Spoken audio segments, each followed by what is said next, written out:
Do you struggle compressing the golf ball? In today's video, I'm going to be talking about how we can create that compression with the correct wrist angles and what might be affecting you getting into that position. Stay tuned for more info.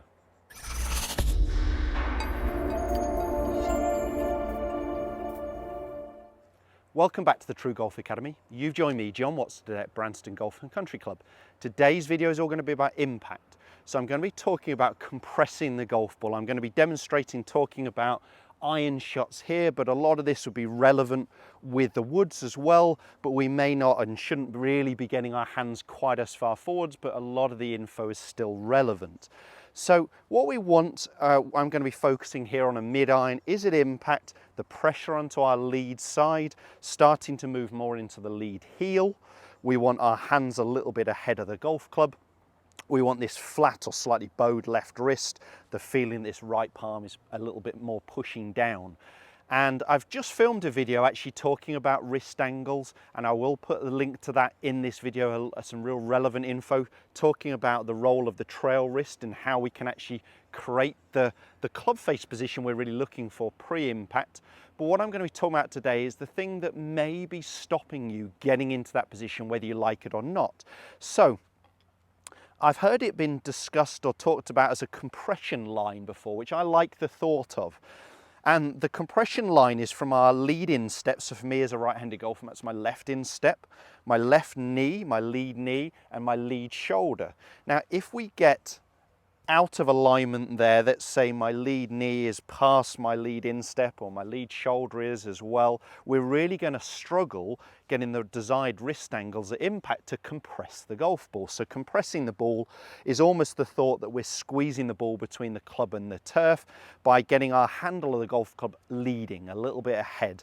So effectively we're getting the right wrist angles through impact, that we're not in a position where we're adding loft or scooping, for lack of a better term there.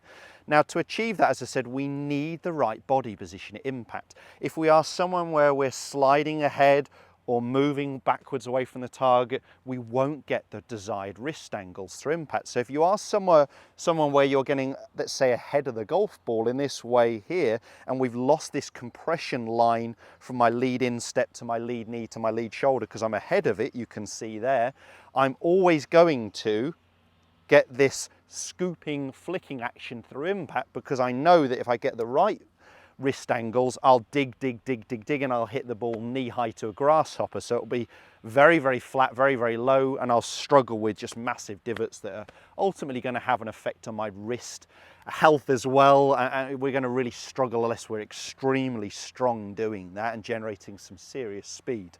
So what we need at impact is everything here to be a little bit more in line, from lead instep to lead knee to lead shoulder, that we're not driving ahead of it or moving backwards away from the target. How do we achieve that? Well, for me, it's trying to actually extend this lead leg correctly as our body turns. So the movement on the downswing, if I jump into that, would be, yes, there is a little bit of a bump forwards with the lead hip and the lead knee, almost to recenter my hips, which I have filmed again, a video on. I'll put a link up here about starting the downswing, centering the hips if you want a little bit more info on that.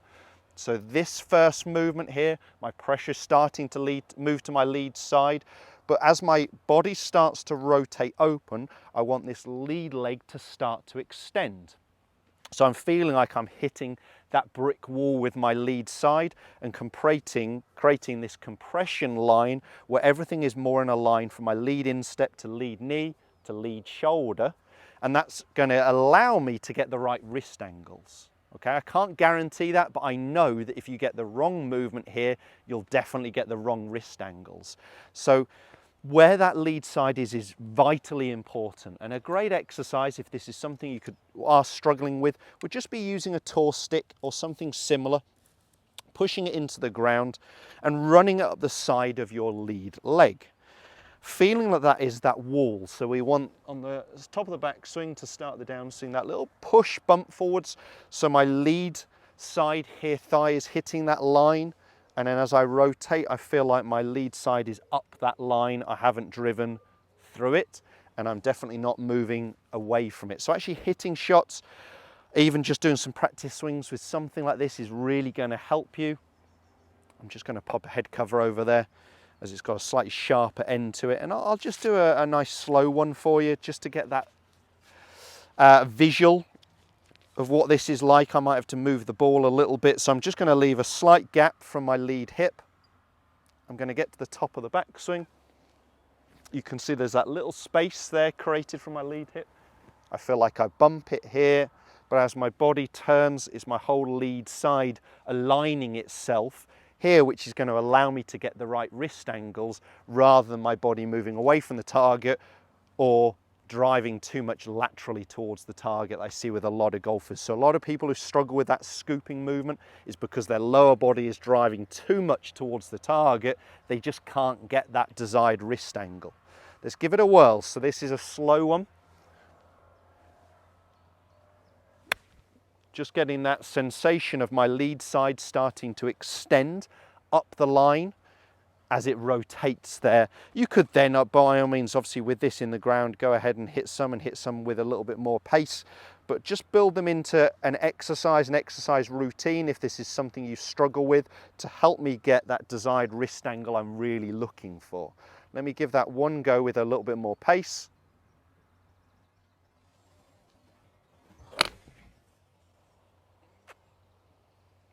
So I really got that feeling that my lead side, it wasn't flat out, but my lead side was extending up the line.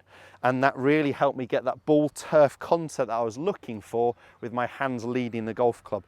As I said, there's some real links there between where we are with our body to what we're going to be able to do with our wrists. If we don't get our body in the right position, we won't get our wrists in the right position to compress the golf ball. So I know I've glossed over the wrist movement, but if you want more info on that, as I said, I have put some links in here talking about the wrist angles on the downswing, whether it's lead wrist or trail wrist. But this is some real relevant video to that if you're struggling with compression to get your hands leading the golf club, this may well be the reason for it.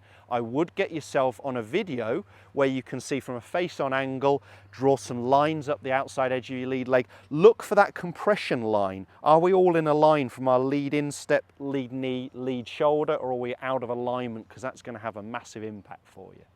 If you did enjoy the video and you have got something from that, please make sure you hit the thumbs up and do subscribe to my channel for all the other relevant videos. Thanks guys, we'll see you soon.